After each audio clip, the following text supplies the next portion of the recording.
South African Jews for a Free Palestine has welcomed Parliament's motion to close the Israeli embassy in South Africa. The group stands in solidarity with the struggle for a free Palestine. Joining us now is Joe Bluen from the South African Jews for a Free Palestine. Joe, thank you for making time for us this afternoon. Let me first get your reaction to what appears to be a successful first day of the ceasefire and the release of the hostages in exchange for the Palestinian prisoners. Hi, Clement. Thank you so much for having me on the show and for welcoming us to the show, and greetings to your viewers at home. So 2 points on that. I think successful truce might be pushing it. We have seen some footage of Israel continuing to shoot at people while they are returning home. But we have seen the release of hostages and prisoners. And that is an important step. I think it's a beginning step towards the kind of, when you look at the mass incarceration of Palestinians in the Zionist entity, I think we need to think very seriously about what we mean by release of prisoners when the settler colony and the kind of settler colonial logic of the prison is really imprisoning so many. So this is a good first step, but it also, I wouldn't say a successful truce so far. There is continued bombardment, which needs to be addressed. What are the chances that we'll see an extension to this ceasefire? I know you have called for a permanent ceasefire as SA Jews for a Free Palestine, but considering that Prime Minister Benjamin Netanyahu's stance recently, I mean, that's probably not going to happen. He made it very clear that even this pause in the fighting must not be confused with the end of the war. Thanks for that. Yeah, so we have called, on the one hand, for a ceasefire, that international actors are also pressuring for an extension of this, a humanitarian pause or truce, as they are calling it. But we see this as part of a broader project of the abolition of Zionism and the absolute freedom of Palestine. So a ceasefire is an interim measure. So that's the one thing just to clarify. In response to the question, I think it's really, really important to recognize that we need to shift narratives, we need to shift thinking, we need to keep mobilizing, because it's going to take a lot of pressure, given the fascist nature of Netanyahu's regime and the war cabinet, to push for this. So one of the things, for example, that is being pushed is that this conflict or this genocide started, or not even genocide, people are refusing to call it what it is, started on October 7th. We need to remember this has a history. It started on the same day or same year in 1948 as apartheid South Africa was established. We can go back to the Balfour Declaration. And so in that context, we need to see extensive pressure, and that's from governments like South Africa, like Western governments that are also starting to shift, some of them, but also from ordinary people. What kinds of conversations are we having with each other? What protests are we attending? What are we sharing? How are we challenging the fascist Nazi hegemony of this narrative? You've welcomed the historic parliamentary vote on that motion to close the Israeli embassy in South Africa and call for the total ceasefire and a free Palestine. But, I mean, as noble as that may be, it really has no much effect. It's not binding. Or do you think it's significant enough that Parliament has voted in support of this motion and that symbolism is just as important?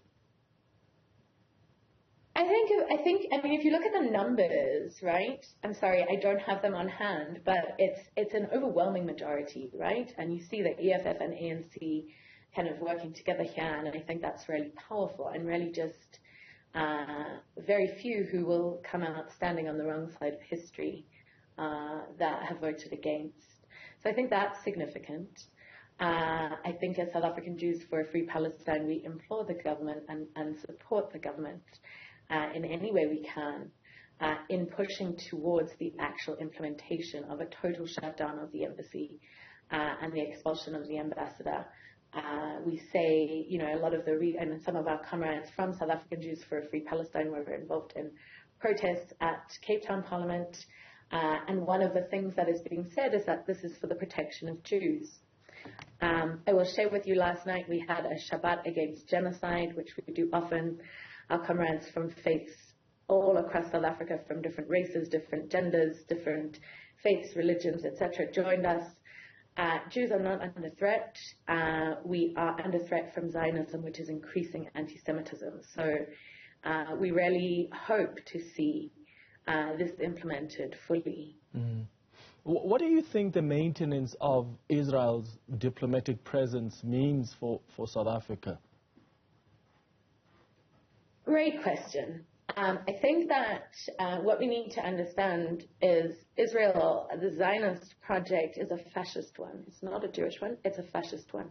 And it is an apartheid project. So even, and I don't mean that as a comparison, I mean that as a circulation. So even if you look at who was providing weaponry to the Nationalist Party during apartheid, Israel, right?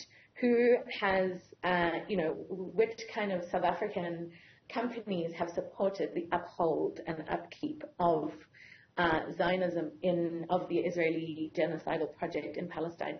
It's Zionism. So I think we need to be very, very clear that maintaining a fascist apartheid entity here is maintaining a relic of apartheid here. These are connected struggles and require connected resistance. And I think in broader terms, Zionism is anti-black, it's anti-queer, it's anti-Semitic, it's Islamophobic, and this makes the world unsafe for everyone. And so it's putting us at risk, all of us as Jews, as people of all faiths, to maintain this fascist presence. Fascism is dangerous, racism is dangerous, homophobia, transphobia, ableism, all of these things which come together are dangerous. So I think that is what it symbolizes, is giving longevity to a fascist settler colonial apartheid project. What would you like to see the South African government do? I think several things. I think on the one hand, I just want to say there's been a lot of impressive moves towards Palestine solidarity, and we need to see more. And we are really enthusiastic about the state of what's going on, but we need to see so concrete steps, the one being the closure of the embassy, the expulsion of the ambassador, the complete implementation of BDS, boycott, divestment, and sanctions. We know from the experience of South African apartheid that obviously there was struggle within South Africa that was key.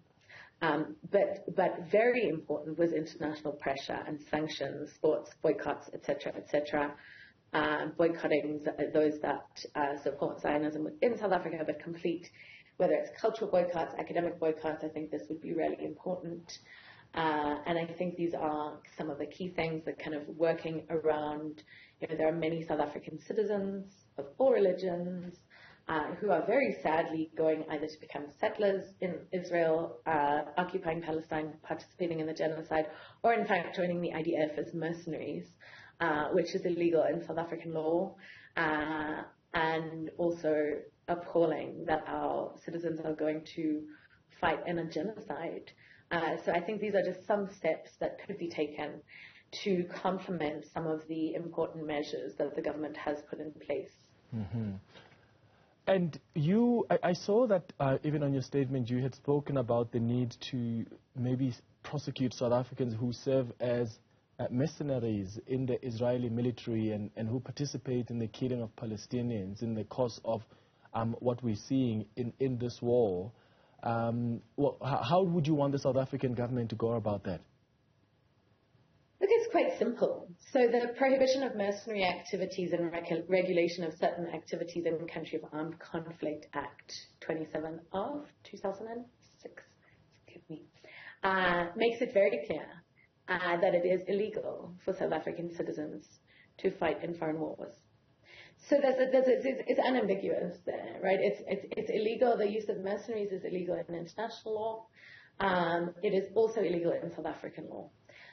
So I think that's very important. I think we must be looking at how kind of the Zionist entity is operating here and making sure that that is not, and certainly that South Africans, I watched a clip the other day of South African soldiers in IDF uniforms singing Nkosi Sikelel'. I'm just like, what is going on here? Sorry, excuse me for having a moment there, but it's such an affront to everything that our own liberation struggle has stood for, that we, as South African Jews for a Free Palestine, I'm very inspired by.